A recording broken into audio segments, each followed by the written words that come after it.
Hi అండి, welcome back to మా channel. మా ఛానల్ ఫస్ట్ టైం చూస్తుంటే సబ్స్క్రైబ్ చేయండి, ఫాలో చేయండి. మరికొంత వీడియోస్ వస్తాయి. ఎగ్, టమాటా, బంగాళదుంప చేసే విధానం, తగినంత ఆనియన్స్, టమాటా, పచ్చిమిరకాయలు, ఎగ్స్.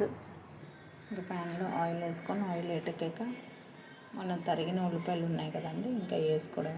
ఆనియన్స్, టమాటా అన్నీ వేసుకోవాలండి. వేసుకున్నాక కొద్దిగా అల్లం వేసుకున్నాను.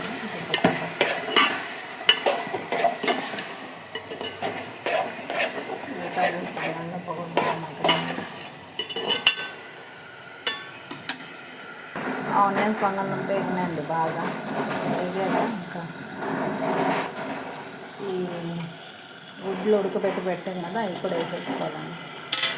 వేసుకున్నాక కొద్దిగా ఉప్పు, కొద్దిగా పసుపు వేసుకోవాలి. కొద్దిగా పసుపు, కొద్దిగా ఉప్పు వేసుకున్నాక ఇంకా కలుపుకోవాలండి. కొద్దిగా కొత్తిమీర కూడా వేసుకోవాలి. చుట్టూ ఒక 2 minutes మగ్గాక ఇంకా కారం వేసుకోవాలి. కొద్దిగా కారం కూడా వేసుకొని ఇంకా కలుపుకోవాలండి.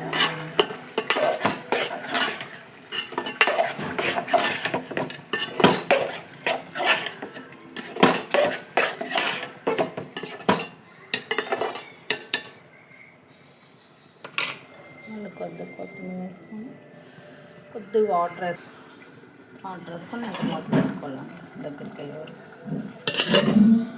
గుడ్లు, బంగాళదుంప, టమాటా కూర రెడీ. నచ్చితే లైక్ చేయండి, ఫాలో చేయండి. మాకు మరికొంత వీడియోస్ వస్తాయి. అంతే అండి, ఎగ్ బంగాళదుంప కర్రీ రెడీ. నచ్చితే లైక్ చేయండి, సపోర్ట్ చేయండి. మరికొంత వీడియోస్ వస్తాయి. ఓకే ఫ్రెండ్స్, నెక్స్ట్ ఛానల్లో కలుద్దాం. బాయ్.